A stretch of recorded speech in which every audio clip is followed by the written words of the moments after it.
पर उपस्थित हमारे भारतीय जनता पार्टी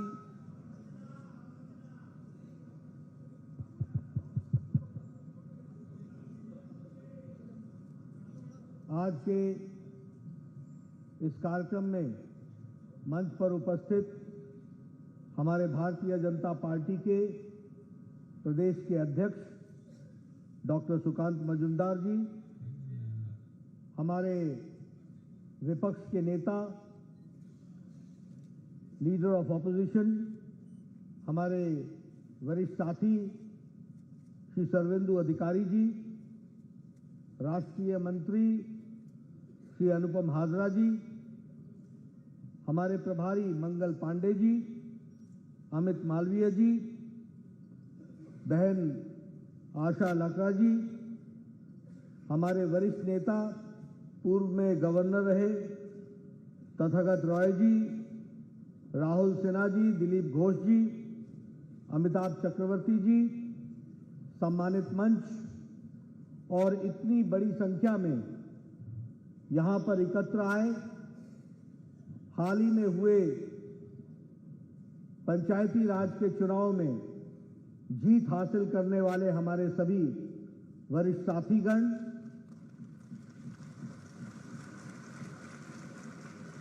मीडिया के मेरे साथी, प्रिंट मीडिया और इलेक्ट्रॉनिक मीडिया के मेरे साथी, आज मेरा ये सौभाग्य है कि मुझे आज जो पंचायती राज संस्थान में अनेक विरोधों के बाद, अनेक मुसीबतों के बाद, अनेक बाधाओं को तोड़ते हुए जनता की आवाज को लेकर के आगे बढ़ने वाले, ऐसे विपरीत परिस्थिति में निकल करके विजयश्री होने वाले हमारे पंचायती राज संस्था के कार्यकर्ताओं को कोटि कोटि नमस्कार और बधाई।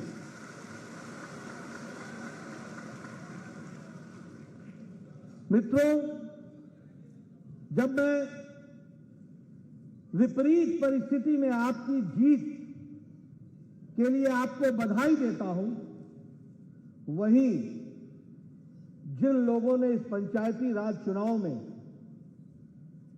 अपने जान को आहूत किया, जिन्हें जान गंवानी पड़ी, अपनी जीवन लीला समाप्त हुई और बड़ी संख्या में हमारे कार्यकर्ता घायल हुए। अभी अभी हम लोगों ने दो साथियों का, एक बहन और एक मेरा भाई, उनकी व्यथा हमने सुनी। इन सभी लोगों को, जिन लोगों ने अपनी जीवन लीला समाप्त हुई, उनके परिवार वालों को ईश्वर से प्रार्थना करता हूं कि उनको ताकत दे कि उस दुख को सह सके, और जो लोग घायल हुए वो जल्दी ठीक होकर के फिर से इस प्रजातंत्र और बंगाल की रक्षा के लिए आगे खड़े हो, ऐसी मैं ईश्वर से कामना करता हूं। मित्रों, जिन लोगों ने अपनी जानें गंवाई हैं, उनकी आत्मा को शांति मिले, ईश्वर उनको अपने चरणों में स्थान दे, और जो घायल हुए वो शीघ्र अतिशीघ्र स्वस्थ हो, ऐसी मैं ईश्वर से कामना करता हूं। मुझे याद है कि जब विधानसभा का चुनाव हुआ था, उसके बाद जिस तरीके से ममता की सरकार का तांडव हम सब लोगों ने देखा था, जिस तरीके से प्रजातंत्र को कुचलने का प्रयास हुआ था, मैं उसके दूसरे दिन ही आप लोगों के बीच में था। और इस बार भी जो 2023 में पंचायत का चुनाव हुआ, तो हमने देखा कि वही घटनाएं फिर से दोहराई गई, और मेरे को दोनों समय उस 14 अगस्त की याद आ गई, जो विभाजन के समय में कलकत्ता और बंगाल की धरती ने देखा था। वैसा ही तांडव 14 अगस्त विभाजन विभीषिका दिवस अब से 2 दिन बाद आने वाला है। सन 47 में आप लोगों ने देखा किस तरीके से एक निशंस हत्या के साथ मौत के घाट उतारने वाला, निशंस हत्या के साथ समाज को बांटने वाला जो हमने विभाजन देखा था, दुख के साथ कहना पड़ता है कि आजाद भारत में ममता जी आपकी सरकार में ऐसा ही तांडव हमको फिर से देखने को मिला है। ये शर्मनाक बात है, ये शर्म करने वाली बात है, जिसको हमको ध्यान में रखना चाहिए। मुझे याद है वो डरावनी सच्चाई, वो लड़ाई जो प्रजातांत्रिक तरीके से हमने लड़ने का तय किया। ये जो डरावनी सच्चाई है, मैं दावे के साथ बोल सकता हूं कि आप अकेले नहीं हैं। 18 करोड़ की पार्टी और उनके परिवार आपके साथ खड़े हैं और हम इस लड़ाई को लड़ करके जीतेंगे और प्रजातांत्रिक तरीके से जीत हासिल करेंगे। ये भी मैं आपको विश्वास दिलाता हूं। मैंने यहां 3 कमेटियां भेजी, वो गांव-गांव गए, घर-घर गए। एक कमेटी रविशंकर प्रसाद के नेतृत्व में हुई, जिसमें पार्लियामेंट के हमारे सदस्य आए थे। एक कमेटी विनोद सोनकर जो सांसद है उनके नेतृत्व में हुई थी, और एक महिलाओं के अत्याचार को जानने के लिए एक महिलाओं का डेलीगेशन सांसद और हमारी उपाध्यक्षा सरोज पांडे के नेतृत्व में आई थी। इन तीनों ने मुझे विस्तृत रिपोर्ट दी है, सारी जानकारियां दी हैं, और मैंने ये रिपोर्ट भारत के गृह मंत्री जी को दी है। और दूध का दूध, पानी का पानी होगा, इस बात को भी हमको ध्यान में रखना चाहिए। इसकी जानकारियां पूरी लेकर हम आगे बढ़ेंगे और आपको विश्वास दिलाते हैं कि प्रजातांत्रिक तरीके से इस लड़ाई को लड़ा जाएगा। We will fight democratically, but we will lead to the conclusive end and see how democracy is saved in Bengal. That we have to understand. मित्रों, मेरा तो बंगाल से खास रिश्ता है। हम सब लोग जानते हैं, बड़े फक्र के साथ कहते रहे हैं, What Bengal thinks today, India thinks tomorrow. जो बंगाल आज सोचता है वो देश कल सोचता है, आगे सोचता है। कला में, संस्कृति में, भाषा में, लिटरेचर में बंगाल ने अपने आप को आगे बढ़ाया। आजादी की लड़ाई में भी अपना पूरा योगदान किया। यहां से हमको धार्मिक नेता मिले जिन्होंने देश को दिशा दी। यहां से हमको सामाजिक कुरीतियों के खिलाफ लड़ने वाला नेतृत्व बंगाल से मिला। यहां से कला जगत को दिशा देने वाला नेतृत्व बंगाल से मिला। यहां भाषा और संस्कृति को एक रूप देने वाला भारत माता को अगर मिला तो वो बंगाल से मिला। ये बंगाल की खातिर थी। लेकिन आज दुख के साथ कहना पड़ता है कि जिस बंगाल ने देश को नेतृत्व दिया, आज बंगाल एक मुसीबत के दौर से गुजर रहा है। प्रजातंत्र को कुचला जा रहा है। प्रजातंत्र को हर तरीके से धक्का दिखाया जा रहा है। मानवीय संवेदनाएं समाप्त हो रही हैं। टीएमसी के गुंडे जो कार्यकर्ता कहने शर्मनाक बात होगी। ये लोग जो समाज में हर तरीके की दरिंदगी फैलाते हैं, आज इनका तांडव बोल रहा है।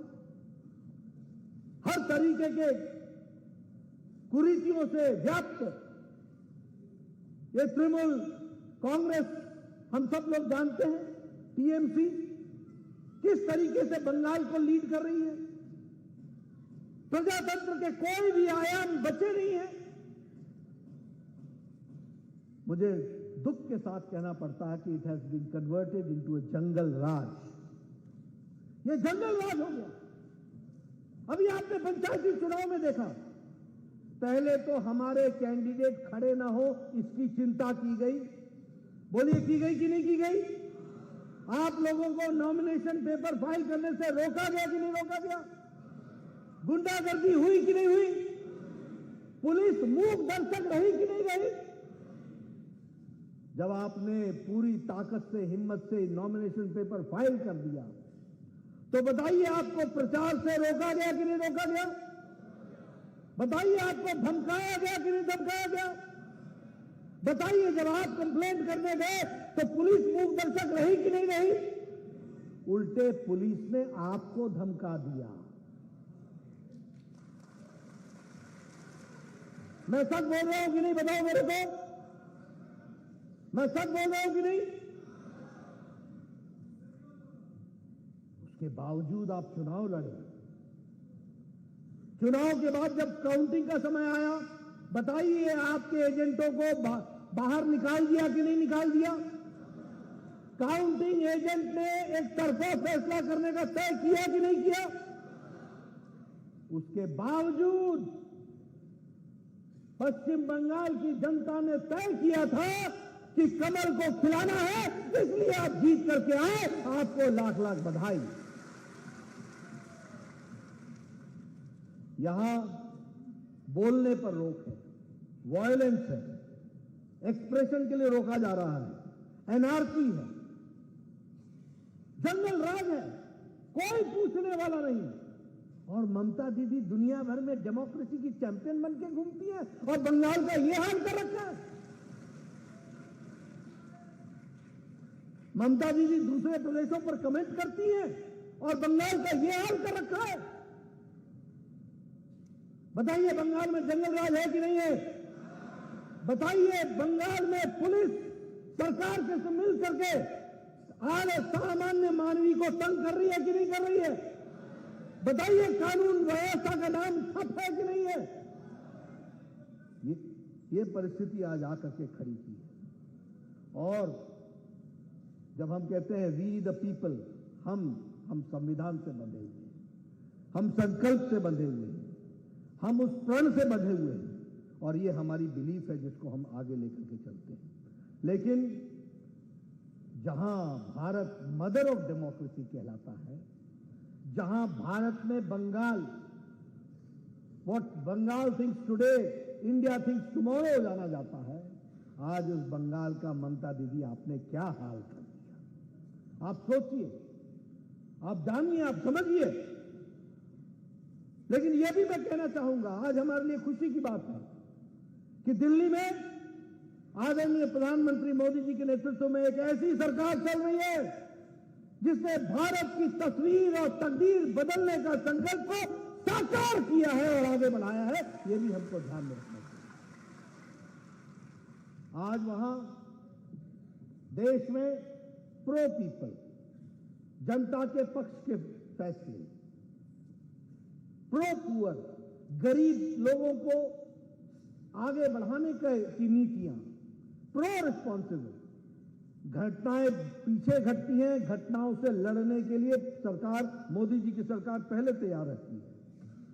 और गांव, गरीब, वंचित, पीड़ित, शोषित, दलित, महिला, युवा, किसान, सबकी चिंता करने वाली सरकार केंद्र में बैठी है, तो वो नरेंद्र मोदी जी की सरकार है।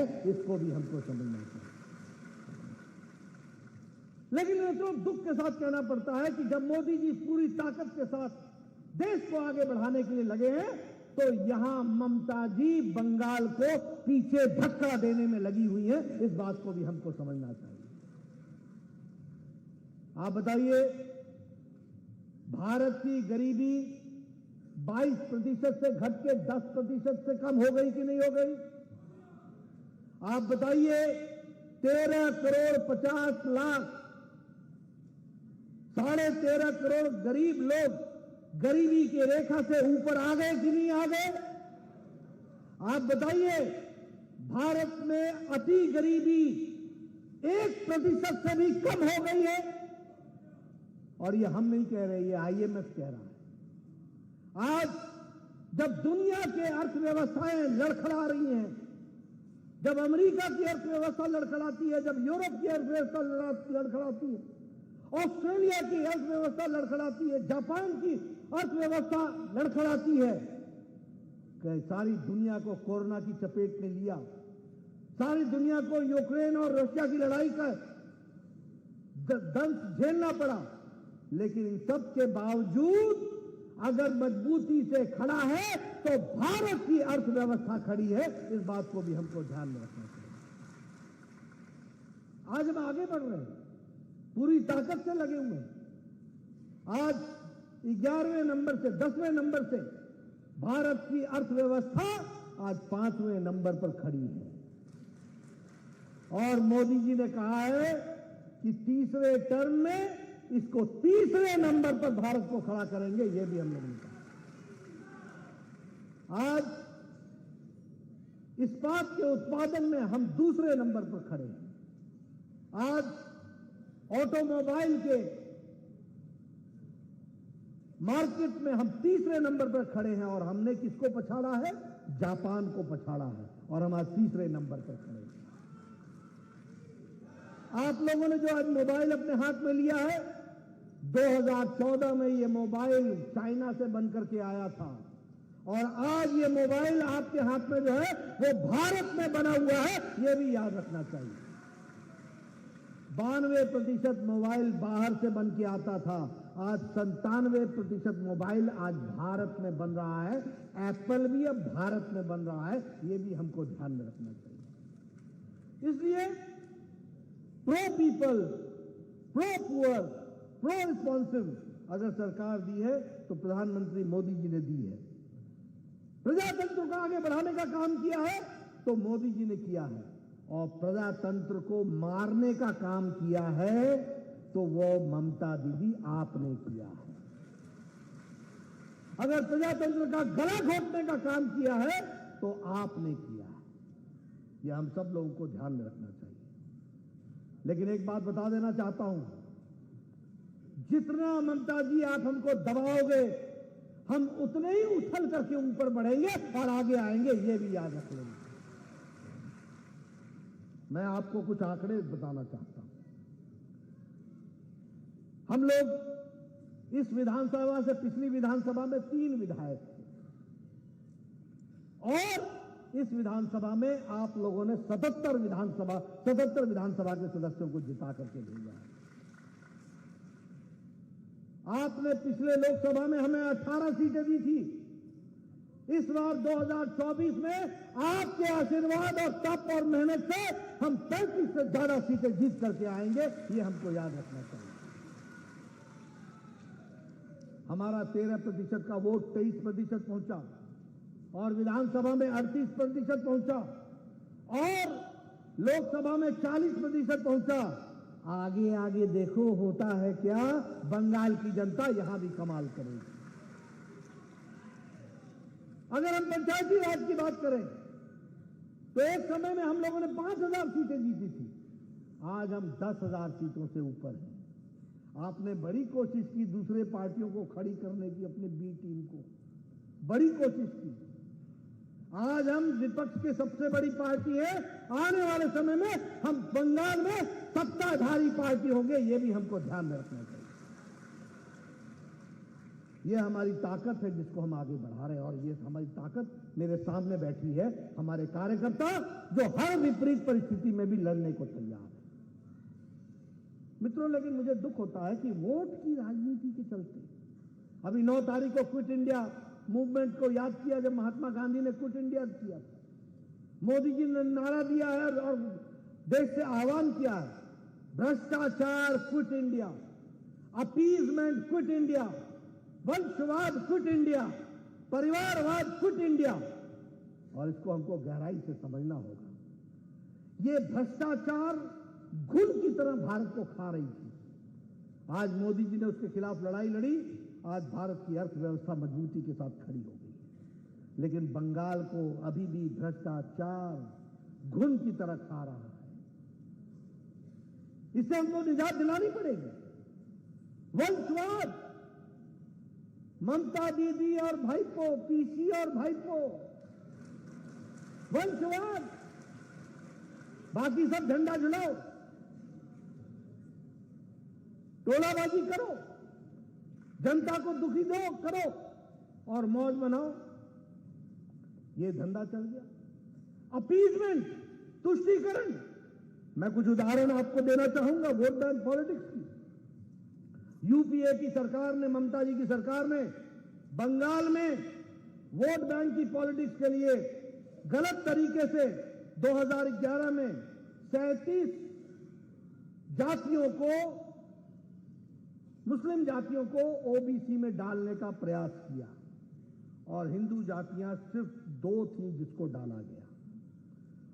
और ये रिपोर्ट ओबीसी कमीशन ने दी है और अभी 59 ऐसी मुस्लिम जातियां हैं जिसको वो ओबीसी में डालना चाहती हैं और हिंदू जाति के किसी को भी ओबीसी में नहीं डालना चाहती। आप बताइए, ऐसी तुष्टीकरण चलना है क्या? ऐसी तुष्टीकरण चलना है क्या? ये वोट बैंक पॉलिटिक्स करनी है क्या? ये समाज को बांटना है क्या? सबका साथ, सबका विकास, सबका विश्वास लेकर के आगे बढ़ना है कि नहीं बढ़ना है? लेकिन इस तरीके की राजनीति करने का काम ममता दीदी आपने किया है, वो हम सब लोगों के सामने है, वो भी हमको ध्यान में आता है।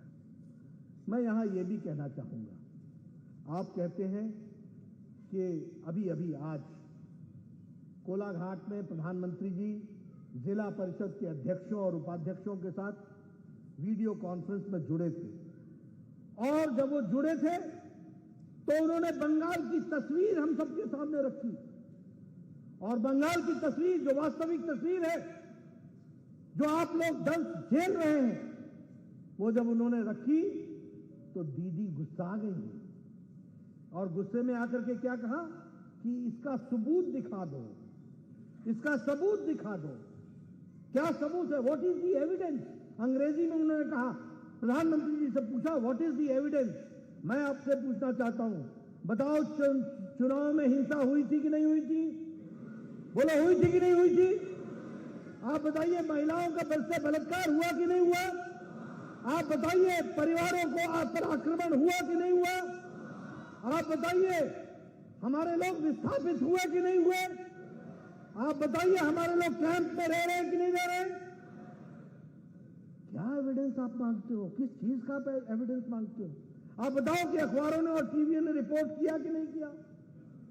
मैं आपके सामने बताना चाहता हूं, 2021 के चुनाव में जो असेंबली का चुनाव था, चुनाव के नतीजे निकलते ही जो घटनाएं घटी उनकी संख्या थी 12,000। मैं बता रहा हूं 12,000। क्या एविडेंस मांगती है ममता जी? आपको जानकर के आश्चर्य नहीं होना चाहिए, जो लोग विस्थापित हुए और अपने घरों को छोड़ करके गए उनकी संख्या थी 80,000, 80,000। आपको शायद याद नहीं होगा कि सेक्सुअल असॉल्ट के केसेस 123 थे, महिलाओं के उत्पीड़न के केसेस 123 थे और आपको शायद याद नहीं होगा कि टोटल मर्डर जो हुए थे उनकी संख्या 60 थी, 60 थी। अब मैं 2023 की सुनाता हूं। जो किलिंग्स हुई है वो 56 किलिंग्स हुई है 2023 में, 56। सुरेंद्र साहब मेरे को करेक्ट कर देना, 56 से ज्यादा, 56 से ज्यादा। ठीक बोल रहा हूं कि नहीं बोल रहा हूं? ममता जी को नहीं मालूम, वो होम मिनिस्टर है। आपको मालूम है, उनको नहीं मालूम। क्या सरकार चला रहे हो? More than 56। और जो बीजेपी के कार्यकर्ताओं पर अटैक हुआ है, जो हमारी बहन और भाई आकर के आपको बताए, उनकी संख्या है 3,452, 3,452। और बूथ कैप्चरिंग जो हुई है उसकी संख्या है 21,069। और जो इस बार लोग अपने घरों को छोड़ करके आए हैं उनकी संख्या 1,000 के आसपास है। और उसी तरीके से जो महिलाओं पर आक्रमण हुआ है रिलीफ कैंप में है, उनकी संख्या 3,000 है। और ये जो पंचायत के चुनाव हैं, ये सारी जुडिशियल स्क्रूटनी के तहत इस पर काम हो रहा है, यह भी हमको ध्यान में रखना चाहिए। अब इन्होंने भ्रष्टाचार की बात की। आप बताइए, बंगाल में टीएमसी का कार्यकर्ता टोलाबाजी करता है कि नहीं करता है? करता है कि नहीं करता है? कौन सा प्रमाण मांग रहे हो आप बताइए। प्रधानमंत्री गरीब कल्याण अन्न योजना में भ्रष्टाचार हुआ कि नहीं हुआ? आप बताइए कि अम्फान के राहत कार्य में, अनाज में और राहत कार्यों में घोटाला हुआ कि नहीं हुआ? आप बताइए प्रधानमंत्री आवास योजना जिसको बांग्लार बाड़ी बना दिया, उसमें घोटाला हुआ है कि नहीं हुआ है? आप बताइए कोल का घोटाला हुआ है कि नहीं हुआ है? अभिषेक बाबू भाईपो पर केस है कि नहीं है? इन्वेस्टिगेशन चल रहा है कि नहीं चल रहा? बालू बेचा है कि नहीं बेचा है?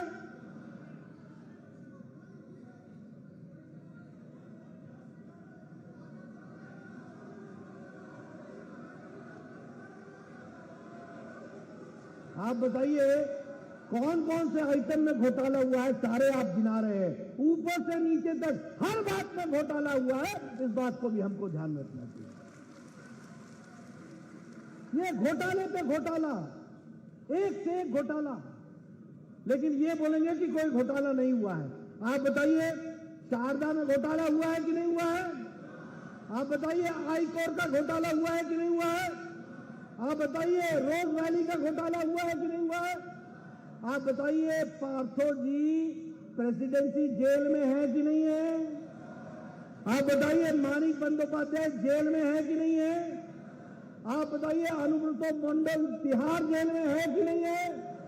आप बताइए अनुब्रतो मंडल की बेटी तिहाड़ जेल में है कि नहीं है? इनकी अगली कैबिनेट की मीटिंग भी जेल में ही होगी।